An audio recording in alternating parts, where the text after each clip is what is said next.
Hello and welcome to Tough Pigs at 20, a Muppet fan podcast from ToughPigs.com. This is the series where we're looking back on the past 2 decades of the website for Muppet fans who grew up, featuring interviews with the writers and artists who helped make it happen.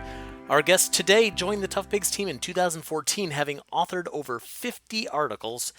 In addition to his expertise in obscure Muppet characters, he's also a talented artist, having illustrated many of the least remembered characters in the Muppet universe. We are extremely proud to welcome Evan G. to the podcast. Hello, Evan. Hi. Good to have you. I can't believe you're telling me 50 articles. I don't know how that math works out, but I believe you. Yeah, it's 100% true. I think everyone's numbers went up when we did some of our larger projects like Sesame Street 50 and 50 and The Muppet Show 40 years later. Everyone on our team really, bulked up their article count with those. So, Evan, my first question for you, it's an important one. How did you join ToughPigs? Well, this is actually an interesting story that I'm going to try to remember well. God, I hope it's interesting. It's a podcast. Yeah, this is actually a boring story. So the prince made a bowl of oatmeal. No, so I've been reading ToughPigs for a very long time. And I don't actually know if I've even ever told you this story, Joe. The way I found ToughPigs in the first place, because I was way too young for the Muppet Zine type days, I actually found ToughPigs, I believe, during the fallow period, kind of between when Danny was writing and when you and Ryan took over. And the reason I found it is because I was looking for a place to listen to the Bear in the Big Blue House soundtrack. Wow. I am 30. So I was like 5 or 6 when Bear in the Big Blue House was new, and it was like my favorite thing at the time. And so I must have been, a teenager at that point, and I was feeling nostalgic, and I was like, I should look for the Bear in the Big Blue House soundtrack online. And this was like before YouTube just had every single thing imaginable. So I was just Googling around, and I wound up on ToughPigs because it was one of really the only websites out there that had articles about Bear in the Big Blue House. It wasn't a thing that really anyone was taking seriously. And I believe the first one that I read would have been the My Week with Breakfast with Bear. I do not believe it was the famous September 2001 Bear in the Big Blue House adventure, because I feel like I would have remembered if it was that. Well, never forget your yes, Big Blue. That's true. Sorry, poor taste. So yeah, I loved the website. I was a huge fan of it. And obviously, I was a huge Muppet fan, and that's something I've talked about extensively on the other Tough Pigs podcasts, but I kind of just grew up with it. My dad was an obsessive Muppet fan pretty much from the get-go, and it was just something that he shared with us. So the way that I kind of became more involved with Tough Pigs was weirdly and differently than I think most of your guests, weirdly largely through in-person events. Because I lived in the New York City area, and at the time there were a lot of Muppet events. Things at the Museum of the Moving Image, or you can edit this out if I'm wrong. Were you guys at the Huntington Cinema Arts Center had a thing with Elmo and Zoe and Gonzo? Yeah, and that was like the first Muppet event I went to. So that's funny. Yeah, we were there. We met Dave Goelz and Kevin Clash and Fran Brill there. I think was that to promote? Was it just a Muppet event, or was it promoting something specific? I don't recall. I genuinely don't either. I don't think it was to promote anything in particular, especially because it was Dave Goelz and the other two. You're right, and I'm remembering now what we brought. We had to bring things to have them signed, because if they were promoting an event like something, there would have been stuff for them to sign there. And so like they had their 8x10s. They had and we brought the Kevin Clash autobiography, The Life of a Furry Red Monster, and like our DVDs and whatever. I had a silly 8x10 of Gonzo wearing his plaid vest that I brought for Dave Goles to sign, and he did not seem very enthused to see it for some reason. I think he prefers the Chili Peppers. Who knows? But yes, we were there. Yeah, so things like that. And so I would show up at these, and I was always very kind of shy and uncomfortable, but like my dad would always kind of like encourage me, like, oh yeah, it's the guys from ToughPigs, like you should talk to them. So the big thing that really happened, and I know you and Ryan were talking about this on the episode that Ryan was on, the Muppet Vaults were kind of the big way that I started getting involved, because my dad and I originally we would drive in to see those, and I would always hang out at them. And I don't know if you remember, but I had like a little notebook, and I would just doodle Muppets and like always give them to you guys like after the show. I would just like walk up to you guys and be like, hey, do you want this Sam the Eagle doodle? Yeah. And we just kind of would chat and stuff like that. And then around when I started writing for you guys was also around when I moved to Manhattan. I moved to Manhattan because I was doing graduate work at Columbia, and I kind of started reaching out to you guys a little bit because by that point, you knew me a little better. I was going to the Muppet Vault every month because it was just a subway ride away. And yeah, I reached out at that point and with an idea for an article, or rather with an idea for art, I believe was my first post. And we went from there. Yeah, I actually have very fond memories of seeing you and your dad and your sister at the old Muppet Vaults. And it's funny, this has been a recurring thing, and it will continue to be a recurring thing, I think, for at least one more of our guests after this. But, we met you that way, Matt Wilkie, Matt Soberman. Like, that was such a great way.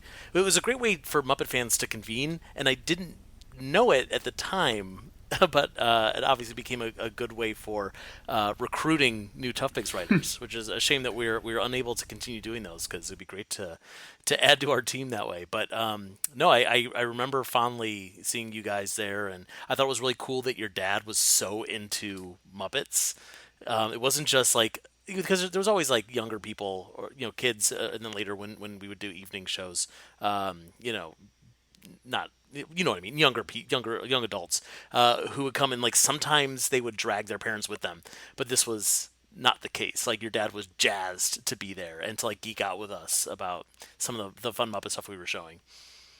All right, Evan, let's do a little bit of time traveling. Let's go back to November 3rd, 2014. This was the first article that you were credited with. Do you happen to remember what it was? Is it Weird Science? It is Weird Science. Yeah, Weird Science is still something that I'm incredibly proud of.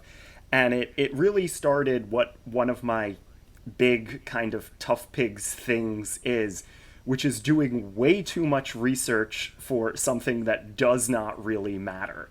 Yes, welcome to the club. most of my articles that have any sort of staying power are ones where like I spent 4 hours on Muppet Wiki and YouTube trying to get as much knowledge as possible.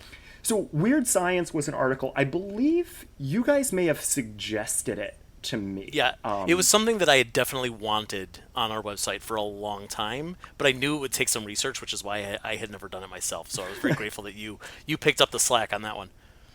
Yeah, so that article, for those people who haven't read it, and actually I know a lot of people have, and I'll get into that in a second, but it's an article where I watched every single Muppet Labs sketch and every single episode of Muppets Tonight that featured Bunsen and Beaker, and all of the movies and TV specials, and then tried to figure out if Bunsen and Beaker were in a relationship by ranking, like, how weirdly intimate each one was, and I wrote the top 10 like most intimate things Bunsen and Beaker had done over the past, 40 some odd year, or at that point 35 some odd years or whatever. And it was a lot of fun. It I really, again, I like doing those kind of deep dives. And again, like I was saying, people seem to respond really well to it. So at the time, and this was another way that I kind of got involved in the Muppets community before Tough Pigs and sort of during at the beginning, was I was really big on Tumblr at the time. Julia and I became friends through Muppets Tumblr. Mm-hmm. And I remember a lot of people like commenting and talking to me about that article on Tumblr, because shipping, which is for the older people in our audience, the idea of like speculating on fictional characters' relationships, is a huge thing on Tumblr for just every sort of fandom, and really every ship you can possibly imagine. And it's one of those things that the Muppets, I feel like younger Muppet fans are always trying to make shipping work with the Muppets, but it just never really does. And I've seen so many different ships. There was like Kermit and Rolf are an item. There was like Lips and Zoot are an item. And I remember a lot of people, after I wrote this article, like doing art and stuff of Bunsen and Beaker and like mentioning things from the article.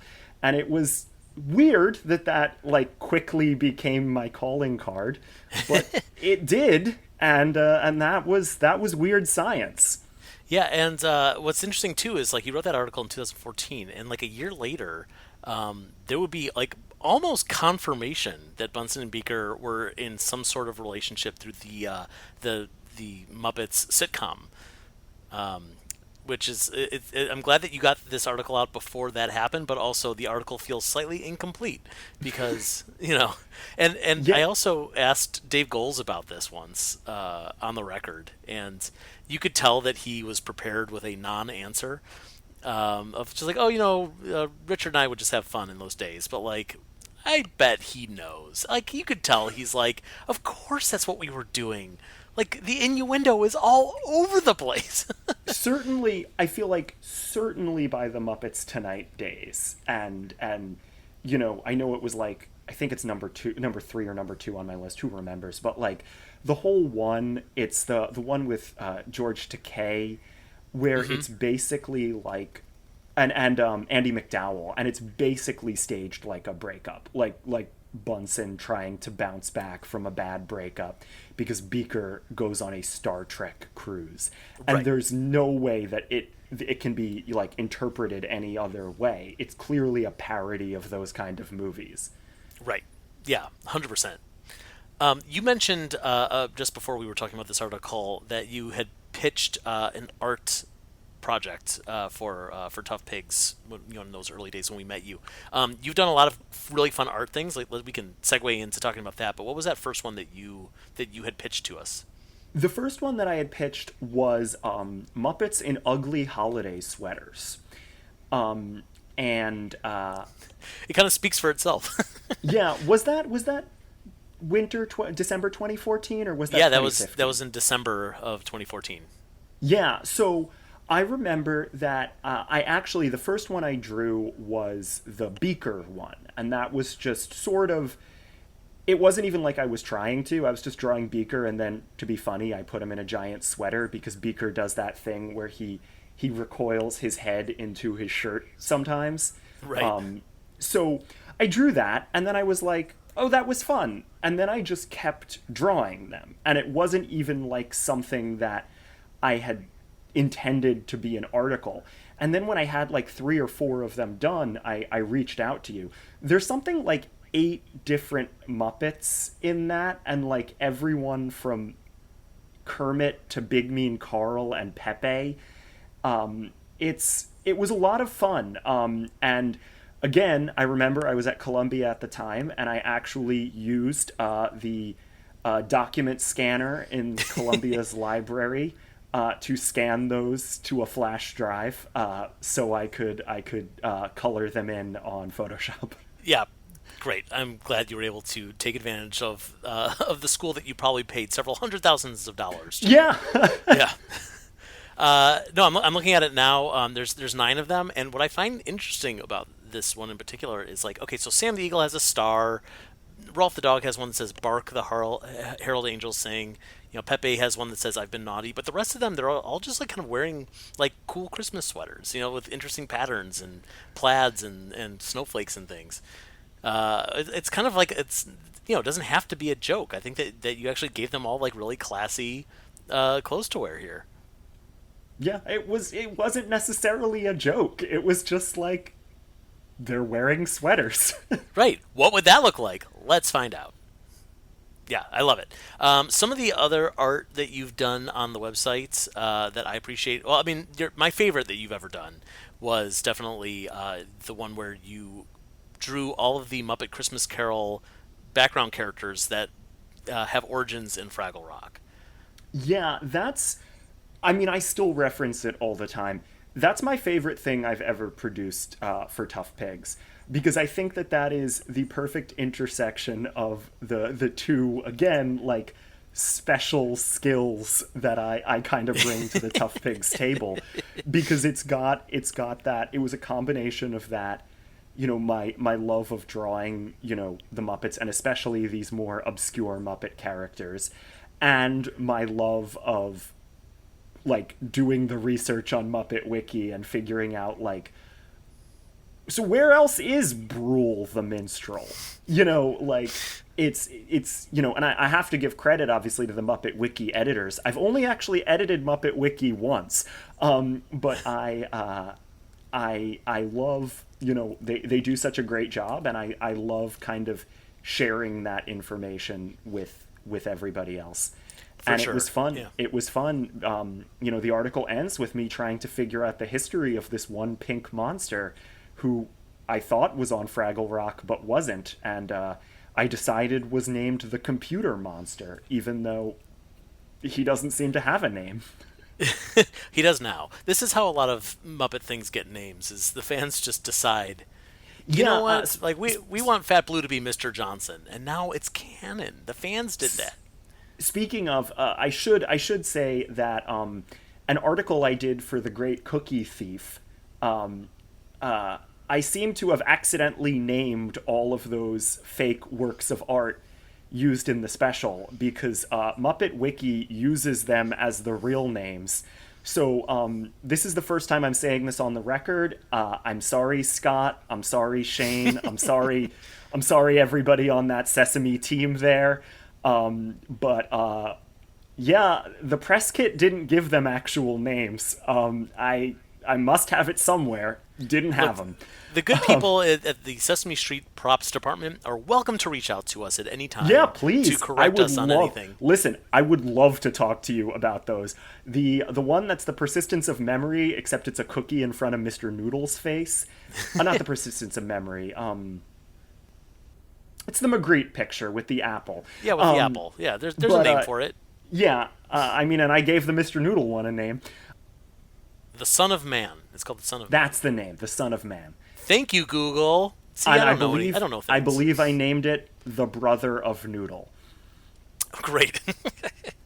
No, that's a great one. I mean, that was one of the first ones I wrote down that I wanted to talk to you about, just because it was such a great opportunity to spotlight these art pieces from this now kind of mostly forgotten Sesame Street special. That was like definitely the best part of that special, was all these fine art spoofs. Like, what a great thing to exist in this world. And the second best thing about that special was Prairie Dawn saying, "Well, I guess it's time for me to retire." Oh. It's Fran Burrell's last line on a Sesame Street production. It is. What a way to go out. Getting back to your art real quick, the other art spotlights that you've done that I most appreciate actually were not for the normal website. They were for some of our classic April Fool's Day gags. For example, you did one for when our theme was BuzzPigs, which was a parody of BuzzFeed style articles or listicles, where you reimagined all of the Muppets as office supplies. I knew you were going to bring that one up because I Great. know that that's your favorite. It is 100% my favorite. It's brilliant. It's hysterical. What a great idea. And like, why It aren't these was. things available for us to buy in the real world? I should make one. Some of them are simple enough to make, but it was a parody of, and again, like, younger listeners who do know what shipping is may not remember because BuzzFeed now has kind of like become a little more legit. But like Right. there was a Yeah. time when BuzzFeed was just the bottom of the barrel listicles. And there was a big thing. It would always be like, amazing! This artist reimagined the Disney princesses as dogs. This artist reimagined the Avengers as fish. And it just always felt like, okay, Yeah, who you could cares? imagine Yeah. anything as anything. That's how imagination works. Elmo taught me all about it. Like, I get it. But yeah, that was a lot of fun. I don't remember all of them. I remember Sweetums was a paper shredder. Fozzie or maybe Piggy was a desk lamp. We will link to this one in particular in the show notes. I know some of our April Fool's Day gags are a little hard to find, Yeah. since we don't want people finding them and thinking they're legitimate because some of them are very convincing. But that one we will make sure that if you want to see all of them, you'll be able to get to it in the show notes. The other one that I wanted to mention was when we changed the website theme to No News Tonight because we had nothing to talk about, and you wrote one called Remember the Muppets, where you were trying to remember what the Muppets look like from memory and drawing them appropriately. And it's such a cool, like, alternate universe of, like, what if Kermit had regular eyes and Denise wore big glasses and Gonzo's nose turned up or Rizzo was a little chubbier or whatever it is. Yeah, that was hard, obviously, because, like, the conceit of draw the Muppets from memory, like, I can draw the Muppets from memory. Like, Right. We I look at them quite usually often. do. Yes, right. But it was hard, and it's funny because I love challenges like that. Like my sister and I would always play a game where we would have to draw Disney characters as badly as possible and make the other person guess who we were drawing. That's a And great it's idea. fun since we're both artists. It's fun to kind of like challenge yourself to not do a good job. Like I'm not trying to sound conceited or like I have a big head here, but like it's fairly easy for me to draw a recognizable picture of, Kermit or Goofy or, Simba or whatever because I'm an artist. It's almost more of a challenge sometimes to be like, how do I draw a lousy picture of Kermit that it is almost not recognizable as Kermit? Right, yeah. Or like just off brand enough that it seems like it was done on purpose to avoid copyright law. Yeah. Brilliant. We'll link to that in the show notes as well so people can see that. Um, moving right along from away from the art for a moment, some of your articles that you've written that I found to be some of my favorites include "We Need to Talk About Jen," about the Dark Crystal, which is one of those articles as well where like I'm on the record of being not the biggest Dark Crystal fan in the world, and so I always love seeing articles that kind of take it down a peg. But yeah. I remember people got mad at me about that one. Oh, really? Yeah, I mean, I wouldn't say like a massive amount, but I remember people on the forums like correcting me and saying that like I misunderstood some of the events of the Dark Crystal. Look, as someone who again is very interested in the visual arts, I have the utmost respect for the visual parts of the Dark Crystal. Yeah. As same. someone who likes to read and write and watch movies, I have very little respect for the scripting of the film The Dark Crystal. And I'll say it, no, I don't think I really misunderstood that movie. I think it just doesn't do Jen any favors. I think he's just not a good character. I completely agree, and I'm so glad that you wrote this. It really rings true for me. And here's the thing that a lot of people forget is that Tough Pigs is not like ever saying here's the definitive opinion about this thing. It's always coming as like one of many opinions, especially because we have so many different writers. We even sometimes will have people do counterparts against other articles written on our website. So, if someone really disagreed with you that much, it was one of our staff, we would have 100% published we still need to talk about Jen, and Jen is great, and here's why. Nobody volunteered to do that, so therefore, I guess our official opinion is that Jen stinks. Sorry, Jen. I mean, again, listen, I'll say it because I have the utmost respect for everybody who worked on that movie for all of the things that I do love about that movie. You know what I mean? For sure, yeah. 100%, yeah. Like, if Frank Oz is listening to this podcast, you did a fine job directing this movie, or co-directing this movie. Right. I agree with that. Yes, it was, it's not perfect. And that's the kind of stuff that we need to kind of needle a little bit for our fun articles.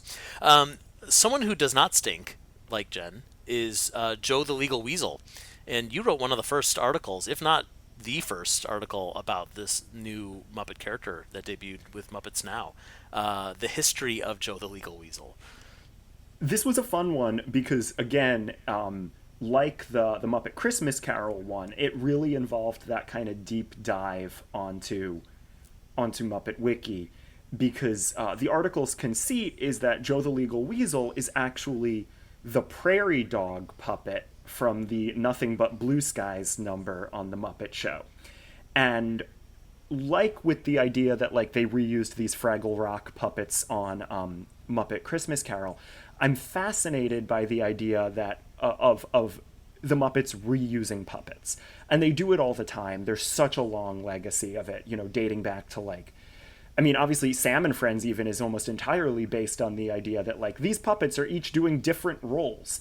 And, it's something that's fascinating and we still see today.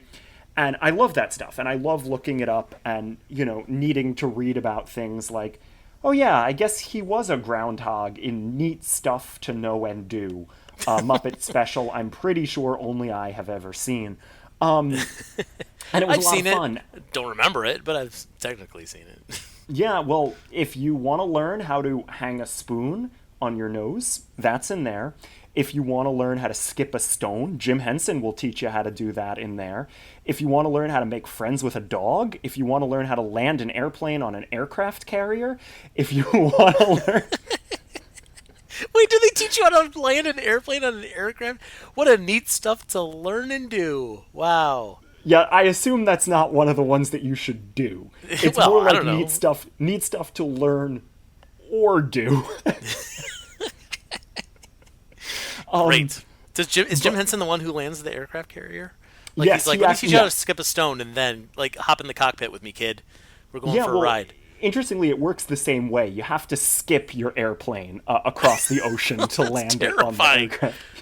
Oh my gosh. So, yeah, that was fun. And one thing, I don't actually know if we ever printed it. I know at the time I was supposed to write a follow-up, but then stuff happened. But Joe the Legal Weasel actually sent us a response kind of suing us for libel. That's right. And that was in a weird way flattering. I know you guys talk about this in some of the previous episodes, but it's always weird to realize that people who are Muppet professionals are reading the website. And it kind of makes me feel bad sometimes when I spend, an entire article screaming about how much I dislike Muppets Now. But on the other hand, I spend a whole article screaming about how much I love, Muppets Tonight. So sure, I think everybody knows that, I'm not just a hater. Well, no, and also, our goal is not to find things to complain about or to make enemies or whatever it is. Our goal is to help the Muppet people, people behind the Muppets, make the best product possible. So when there's something that's not up to par, then I feel like it's our responsibility to call them out on it so that next time they course correct a little bit. Yeah. I do want to share my half of the Joe the Legal Weasel story, which was after you posted the your article. I had coincidentally around that time had a conversation with someone at Muppets at Disney, and they sent me an email. I remember walking down the street, and I look at my phone, and it said like, "Joe, I'm so sorry. We have a legal issue that we need to address with you." And I went, "Oh no!" Yeah. Like my heart sank. And I'm like, "Oh my god, what do we do? Like, is Tough Pigs gonna get shut down? Like, are we getting sued by Disney? We can't afford to get sued by Disney." And then I open it up really like right away, and it's a letter from Joe the Legal Weasel. They got me. They got me good. Threatening us for libel because I said he was really a prairie dog. Right. And like that's the From kind of thing a that makes me feel Dale good Evans about episode. Right. That's the kind of thing that makes me feel good about the fact that we sometimes say nasty things about the stuff that they make. Because they're like, "Oh, you didn't like that? Well, we're gonna scare the pants off of you with a lawyer who is also a Muppet weasel," and it worked. Another article that you wrote relatively recently that people actually mentioned to me semi-regularly is the True Sesame Street Zodiac. Thank you. That's another one that I'm glad people mention. I actually temporarily forgot about that, but earlier this week I was like, I gotta mention that on this interview. That's my other favorite thing that I ever wrote, because that was another one that required an incredible deep dive. Because not only did I have to teach myself, like, well, what are the Sesame Street characters' birthdays? I had to look that up. And that's one thing. But I didn't know a ton about horoscopes. So I had to research what each zodiac sign was supposed to represent. And I had to sit there and, that article, it was a kind of humorous response to just a social media post that Sesame did where you'll see this on social media where it's like, your birth month is your Spider-Man movie, or your birth month is your Pixar character. And they had done one like, your birth month is your Muppet. And I was looking at it and I'm like, wait a minute.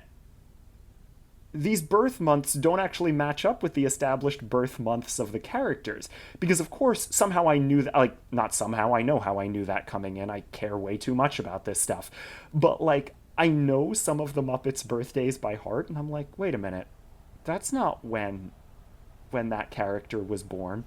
So the point of that article was I tried to give each zodiac sign a Muppet who has that zodiac symbol, and I felt like who fits that personality.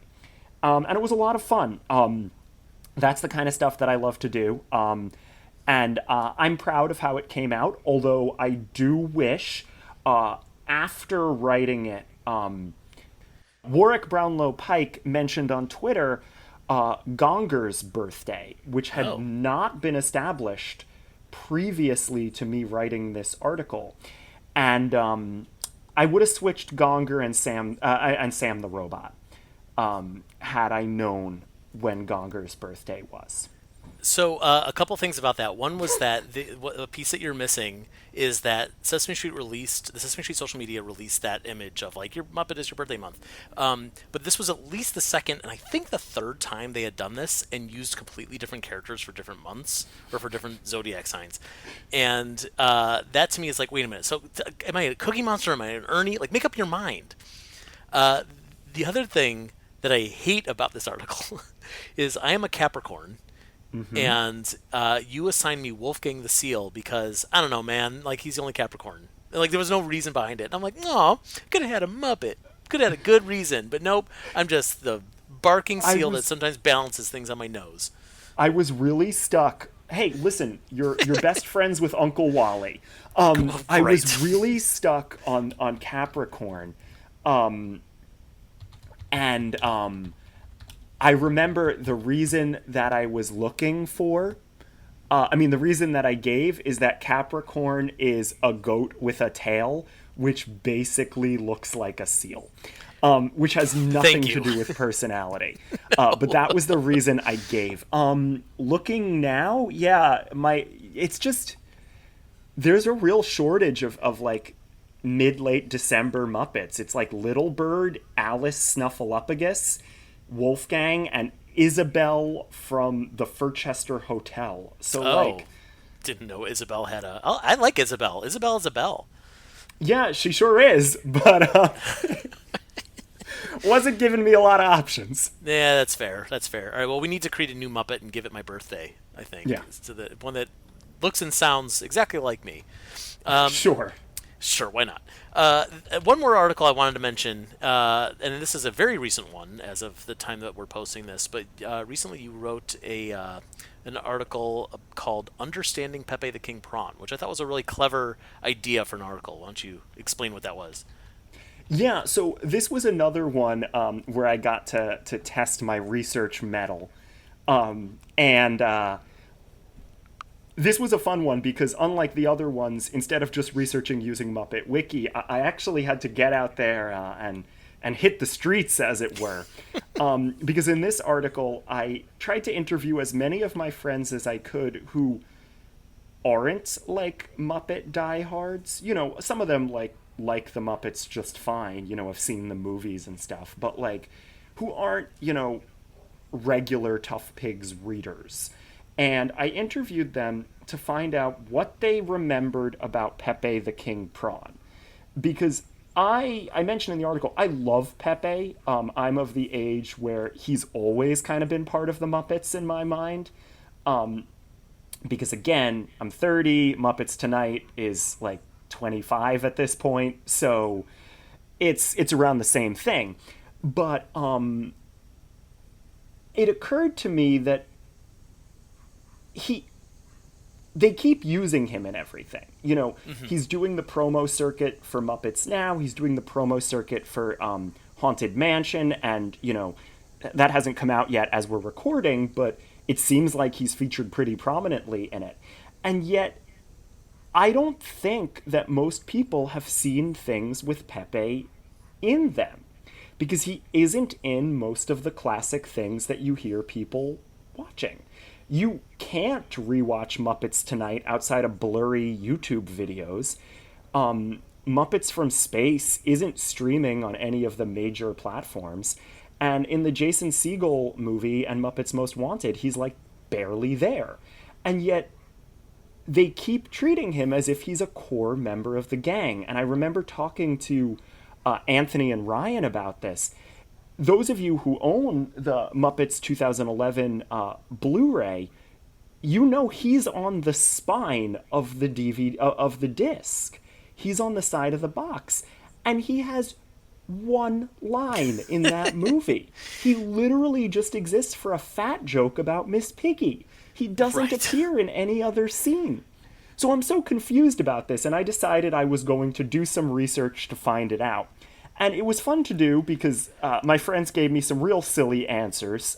Spicy Jeffrey is his name, and some of the things that he does is like crimes.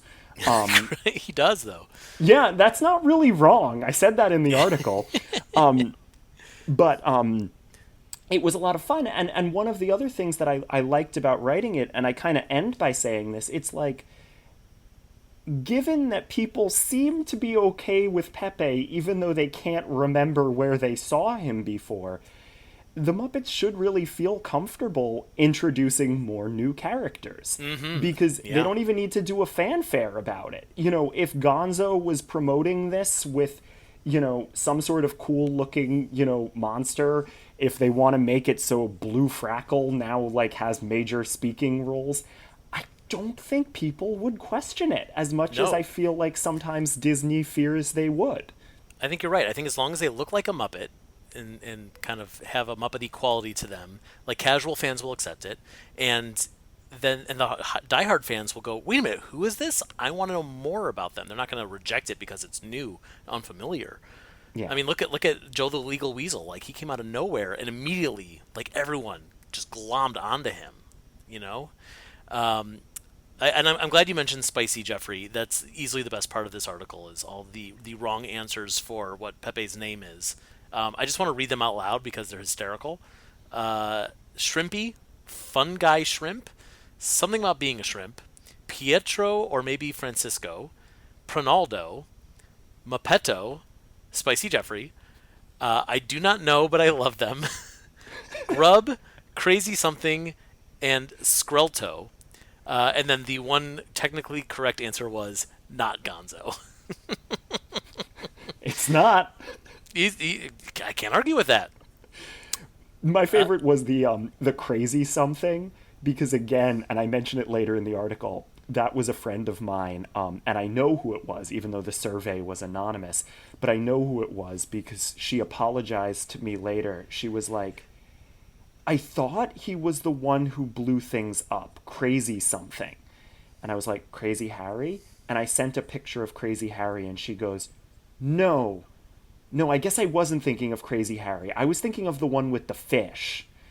And I'm like, New Zealand? And I send a picture of New Zealand, and she goes, yeah, I thought it was New Zealand, but I thought New Zealand's name was Crazy Harry, and I thought New Zealand / Crazy Harry threw fish and blew things up. And again, it's just this idea, like, I don't think, and this is a friend who's seen all the Muppet movies, who was, texting me about enjoying, like, she and her wife were watching Muppet Treasure Island, and they were texting me, like, no idea the difference between these three very different characters. Right. Also, like, those are characters who have never really had, like, a proper spotlight, which is for the best, to be honest. Yeah. So, why would you know anything more about New Zealand than, like, oh, right, he's the guy who throws fish? Especially because he does it very little in more recent projects. Yeah. And Crazy Harry, like, where's he even been? Who knows? Hopefully nowhere near us right now. He's playing with electricity. Probably. Anyway, so Evan, as we're kind of wrapping things down or up, I would love to know if you could tell me what would your ideal Muppet project be for what the Muppets should do next. Keep them in the public eye, in that spotlight, revitalize the brand. It's interesting because I'm not sure. It's one of those things where it's like, well, I don't know how much money is in any of these things. And I feel like, I say this all the time, that the problem, I'm going to sound like a grumpy old man who, again, Do it. Get is grumpy. only a little older than Pepe the King Prawn. But the problem with, like, the modern studio system, the way that the studios work now, is they're not interested in making some money. They really only want to do projects if they can make all the money. Right. So it's something like where, Muppets Most Wanted did not lose money, but it also did not gain a ton of money, and thus it is a failure. Right. And that's why we see studios shifting more and more to just exclusively releasing these, like, huge blockbusters. Again, like your Avengers Endgames and your Fast and Furious 9 and all of these different things. And so my thing about the Muppets, and I've been saying this for years and years, is that I wish the Muppets, and there have been times where they've kind of dabbled in this, but I wish the Muppets would almost adopt the Homestar Runner method, to bring up another kind of dated reference, of just, like, forget the idea that a show has to be 30 minutes long, forget the idea of a movie, and commit to regularly releasing 5-minute sketches. Like, once a week, you could put it up on Disney Plus, a 5-minute sketch. It's just a Fozzie comedy thing. It's just a song. It's just, some sort of bit with Scooter, and roll for something, and focus on that. And the idea, too, is when you're releasing stuff in that quantity, it lets you develop old characters more, and it also lets you introduce new characters. Right. Because I think part of the thing is, again, and there's been so much talk about, like, the Muppets don't have enough female characters, and I 100% agree. And it's ridiculous and silly because it makes it even hard. that meme that was going around that's like, cast your favorite movie using only Muppets, and you're sitting there and you're like, well, my favorite movie has more than one female character in it, so I guess, I guess so and so is Yolanda. Like, Yeah. it, Oh, you yeah, know, yeah. it, Yeah. and you're like, okay, you start running down the list and you're like, okay, Mildred Huckstetter Yeah. is Mean Mama, does she count? But like, if you're doing that kind of thing where there's like regular content being released, you could have, things like that, and you can build new characters, and you can build new relationships with characters, and sort of introduce new talent and things like that. I feel like with a lot of like with the movie system, if they were going to like start a movie series again, like it's been 10 years, let's start up a new series. So much of it would just be like, we need to reintroduce Kermit and explain how Kermit fits into the plot and all of these different things. And like, no, just jump right in. Like, just Right. release a 5-minute thing, the Electric Mayhem, cover, I don't know, Brutal by Olivia Rodrigo. Like, I don't know, just do something like that and just put it out there. And I think that, that's what I would really like to see. Yeah, I think that's a great idea. I think you're 100% right that it stinks that the Muppets, when they do a big project, feel like they have to reintroduce the characters, they have to reintroduce the brands, they have to do the whole like, hey, remember us, and it would a lot of that work would be done already if they were just releasing stuff on a regular basis, and they're always just kind of in the background. Now suddenly, those characters that are in some way in your life are now doing something bigger, like a TV show or a movie, and then all that work is done. That's the investment. I think the thing is, like, the Muppets do kind of have, like, a weird background radiation in everyone's life. And I mean everyone, I don't just mean, like, us. Like, even as silly as, like, the gif of Kermit drinking tea. Like, Right. I think people are always thinking about the Muppets. And I think that the model that, Disney should take should kind of be embracing that and just being like, yeah, there's always just a low background radiation of Muppet stuff. Never something, maybe not never, but like, don't focus on like one big show stopping thing. Just be like, okay, if we were gonna put, record 5 hours of footage to edit down into a movie, we're gonna do that same thing, except every week, you Yeah. get 3 minutes of it. A little bit The here, a other little bit thing- there. Yeah. The other thing is, and I've said this on my review of this TV show. I love season 1 of the Not Too Late Show with Elmo, and I think that the Muppets easily could and should adopt that model, which also is like a very short thing because the Not Yeah. Too Late Show was like 15 minutes or less. Yeah, I think that's also a great idea. Also, seems like a no-brainer. Evan, this has been a blast. Thank you so much for being here. Thank you for all the work you've done on ToughPigs. Can you please let people know where they could find you on social media? Yeah, so obviously I'm on ToughPigs. I'm on Twitter at Uncle Petunio. That's all one word, and it's uncle, like the kind of person or the kind of Fraggle who might become an explorer. And then Petunio, like the flower, except with an O instead of an A. You can also find me, and I always love plugging this. I run a Tough Pigs Twitter account, specifically at Muppet Houses, where I'm trying to write new Talking Houses jokes. Maybe not as frequently as I would like, but let me tell you, there's a reason there were only like 4 of them, because it gets hard.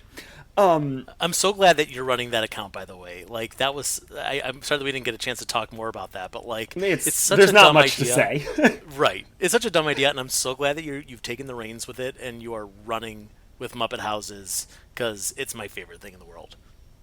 Yeah, and that's pretty much that. I'm happy to be here. Congratulations on 20 years. Thank you, thank you. You guys don't look a day older than 19. Weird, but thank you. Yeah. And everyone out there, please make sure that you are following Tough Pigs on all your favorite social media channels, including Twitter, Facebook, and Instagram. If you like us so much that you're like, hey, I want to spend a little bit of money on this free website that I've been reading for the last 20 years, please feel free to visit us at patreon.com/toughpigs, where you can donate directly to us. In the meantime, thank you for listening to this show. We'll be back next week with another episode of Tough Pigs at 20. Goodbye.